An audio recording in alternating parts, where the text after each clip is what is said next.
Dans un château non loin de Paris, plus précisément dans les Yvelines, existe une légende, celle de l'épouvantail. Le château de Bonnel fut bâti en 1847 et fut la résidence de la célèbre duchesse d'Uzès. Décédée le 3 février 1933, le manoir est maintenant abandonné, ce depuis 1990. La duchesse d'Uzès avait 4 enfants dont Louis. Pour fêter ses 18 ans, il avait invité plusieurs amis, dont un camarade de son école d'architecture.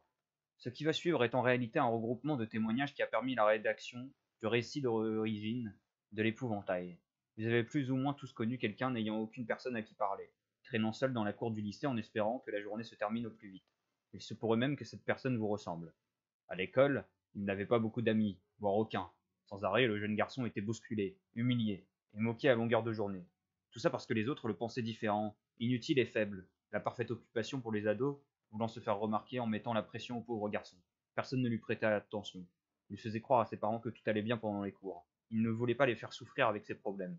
Il attendait juste patiemment, mais durement, que l'année se termine. Un jour, un camarade de sa classe, répondant au nom de Louis, se dirigea vers lui avec un groupe d'amis et lui avait demandé avec une extrême gentillesse s'il voulait bien venir à son anniversaire. Le jeune homme, surpris mais ravi par cette proposition, accepta sans trop réfléchir. Il lui avait ensuite fait savoir qu'il s'agissait d'une soirée déguisée et que s'il ne venait pas ainsi, il ne pourrait malheureusement pas y assister. En rentrant chez lui, le jeune homme avait un grand sourire. Pour la première fois, il semblait heureux. Sa mère lui demanda pour quelle raison il était aussi joyeux, et lui expliqua alors qu'un ami l'avait invité à son anniversaire et qu'il fallait impérativement trouver un déguisement. Le lendemain, ils se rendirent dans le seul magasin du village qui mettait à disposition des costumes. Il y en avait de toutes sortes, du plus original au plus classique. L'adolescent voulait absolument quelque chose de remarquable, un déguisement qu'on n'aurait pas l'habitude de voir. C'est alors qu'il se rendit à la cabine d'essayage. Lorsqu'il était ressorti, son large sourire faisait comprendre à sa mère que c'était celui-ci qu'il voulait. Il avait un chapeau de fermier sous lequel était fixé soigneusement de la paille en guise de cheveux. Son visage était caché par un sac à patates en toile de jute. Il y avait seulement 2 ouvertures pour les yeux et une pour la bouche. Au niveau des yeux se trouvaient des déchirures qui avaient été recousues, mais cela devait être fait exprès pour donner un air plus horrifique au déguisement. Il était vêtu d'une chemise à carreaux rouges et blancs. Par-dessus se trouvait une veste sans manches faite de la même matière que son masque. Enfin, il avait un pantalon marron foncé qui comportait quelques déchirures au niveau des genoux. Sa mère ne trouvait pas ce déguisement approprié pour la soirée. Elle lui avait expliqué que c'était un déguisement typique d'Halloween, mais le jeune garçon ne se tarda pas sur cette réflexion et décida tout de même de prendre ce déguisement.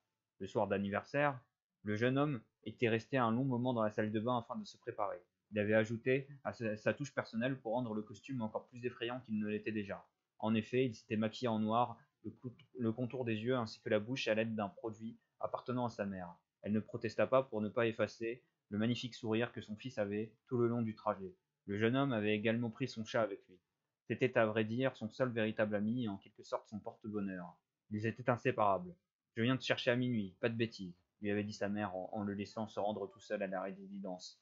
Il ne semblait pas du tout anxieux, malgré le fait qu'il s'agissait de la première soirée qu'il allait passer entre amis. Il frappa sans plus attendre à la porte quand Louis l'ouvrit. Un sourire malsain se dessinait soudainement sur son visage. Entre, dit-il. Il y avait plus de monde que prévu. L'angoisse et la peur commencèrent à l'envahir quand il remarqua qu'il était le seul à être déguisé. Tout le monde riait lâchement derrière lui. Tu veux boire un verre, l'épouvantail demandait l'un des adolescents présents à la soirée. Non, ça va, merci, répondit-il. Les larmes aux yeux, il s'isola un moment dans la salle de bain et tous les invités vinrent l'attendre derrière la porte. Sors de là, répétait-il en chœur. Le jeune homme ne pouvait plus se retenir de pleurer et sortit en vitesse en essayant de s'échapper, quand Louis le chopa par l'épaule. Ils s'y prirent à plusieurs pour l'emmener dans la forêt, qui se situait non loin de chez Louis. Ils suppliaient qu'on le laisse partir, mais personne ne l'écoutait. Arrivés dans la forêt, ils attachèrent minutieusement le pauvre garçon à un arbre. Il essayait de se débattre, mais c'était impossible. Ils restèrent un moment devant lui en l'insultant, en l'humiliant. Plusieurs d'entre eux, dont Louis, le tapaient sur le corps avec des branches en le traitant de malade mental. On reviendra te voir plus tard, disait-il en riant sadiquement. Quelques heures après, ils avaient décidé de revenir le chercher, mais il n'était déjà plus là. Il restait seulement les cordes qui avaient servi à l'attacher. Paniqués, ils se dirent qu'il était sûrement en route pour contacter la police. C'est alors qu'ils se mirent à sa recherche. Épouvantail, où es-tu criait-il à travers la forêt. C'était une blague. Reviens, avait dit Louis d'un air ironique.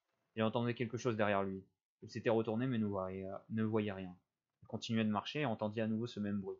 Il regarda autour de lui et aperçut le chat du garçon. Il se retourna ensuite pour reprendre son chemin quand il fut surpris par le jeune homme. Il le fixait, son regard vide devenant de plus en plus inquiétant, jusqu'à le figer sur place. Le silence devenait oppressant. On pouvait entendre sa lourde respiration. Dans sa main droite, il tenait un bâton d'une épaisseur inquiétante. Louis était terrifié et supplia à son tour de le laisser partir. Le jeune garçon marcha lentement vers lui en ne le quittant pas des yeux. Il laissa traîner son bâton par terre jusqu'à être suffisamment près de Louis.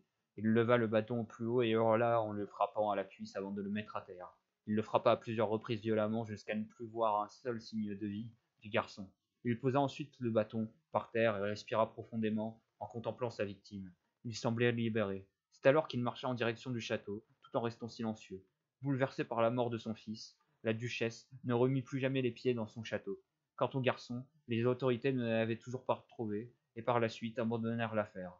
On raconte que l'épouvantail s'étant rendu dans le château après le meurtre de Louis n'en est jamais ressorti. En effet, selon les dires, il attendrait le retour des invités de l'anniversaire et leur réserverait le même sort que lui. Plusieurs personnes s'étant rendues sur les lieux de nombreuses années après le drame ont affirmé avoir été témoins de phénomènes étranges à l'intérieur du manoir. D'après eux, ils entendaient les miaulements d'un chat et le bruit strident d'un objet métallique se faisant traîner au sol. Ils précisaient qu'une ambiance dérangeante se dégageait dans toute la bâtisse. Dans les années 90, des étudiants s'étaient rendus aux environs de 20 heures à l'intérieur du château afin de l'explorer. Connaissant les légendes exactes de l'épouvantail, ils ne purent pas s'empêcher de l'appeler. En effet, si dans le hall d'entrée vous criez haut et fort l'épouvantail, où es-tu? Il serait possible de le rencontrer.